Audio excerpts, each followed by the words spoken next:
there's a particular kind of quiet you only get in winter, not the peaceful kind you find on a sunny Sunday morning ride, but the still, cold quiet that settles into my workshop when the roads are wet, salted, and the riding gloves stay on the hook a little longer than you would like.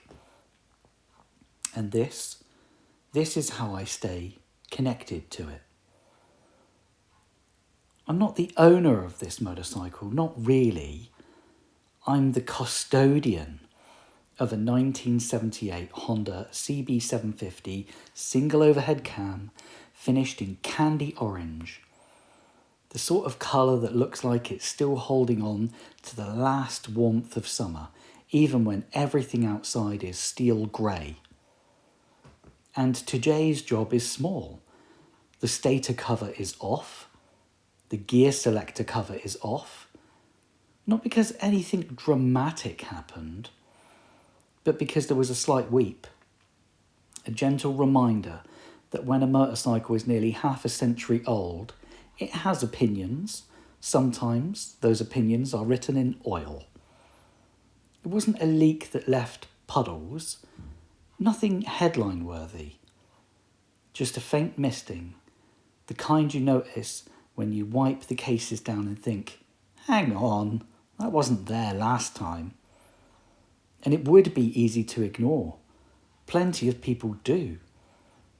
But that's the thing about old motorcycles. They reward attention in a way modern machines simply do not. So the covers came off, the gaskets came out, and the winter becomes a season of slow care. The job today is mostly about tidying up mating surfaces. And if you know, you know. This isn't the satisfying kind of cleaning where everything just wipes away and shines up. Because somewhere in this engine's long life, HondaBond has been used. And HondaBond is brilliant stuff until you're the poor soul 20 years later trying to separate sealant from aluminium without leaving a single mark behind. So it's slow, careful, and honestly kind of meditative. A little at a time, you lift the old gasket, soften the remnants, work the edges, keep checking the surface, making sure you don't gouge or score anything. Because these engines aren't just machines, they are history, and you only get one chance to treat it properly. This is the joys of a 48-year-old motorcycle. It asks for patience, and in return, it gives something that feels incredibly rare, a sense that you're not just consuming a product, you're maintaining a relationship. Some classic bikes, they spend their lives as ornaments, rolled out for the occasional photo, polished within an inch of their existence, then parked back under a cover like a museum piece. And I understand the temptation. They're beautiful. They're getting rarer. And people can be precious about them. But I never wanted this motorcycle to be a garage queen. This CB750 gets used. On average, maybe 2,000 miles a year with me.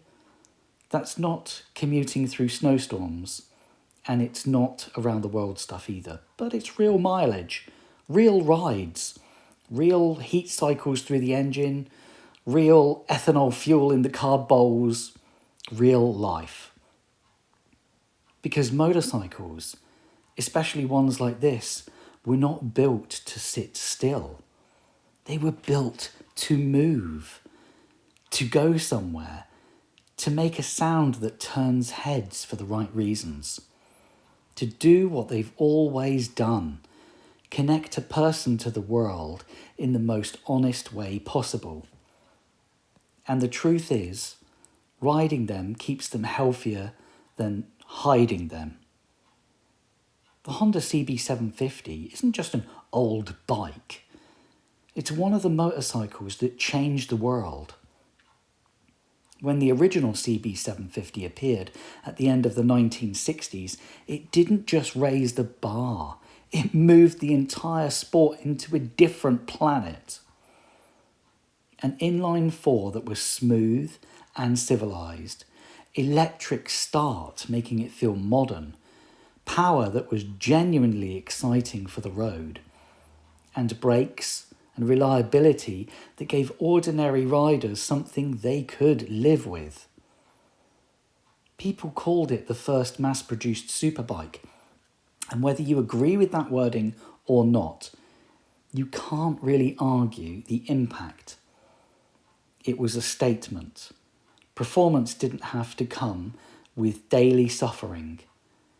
And what I love about a 1978 single overhead cam is like it sits in this sweet spot, a mature, developed version of the original idea from an era when Honda had refined the formula year after year.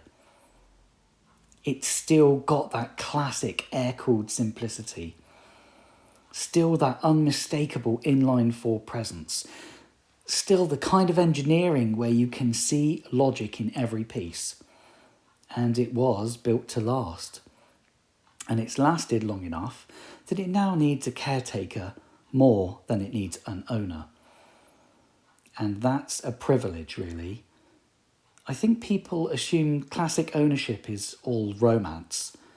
Sunset rides, admiring the nods at petrol stations, the perfect photo outside a pub in the countryside. And yes, it is that, sometimes. But it's also this: cold fingers in the garage, oil on your sleeves, a stubborn bit of gasket that makes you stop, breathe, and come back with a gentler touch. It's choosing to do it properly, even when no one will see the difference. But you'll know.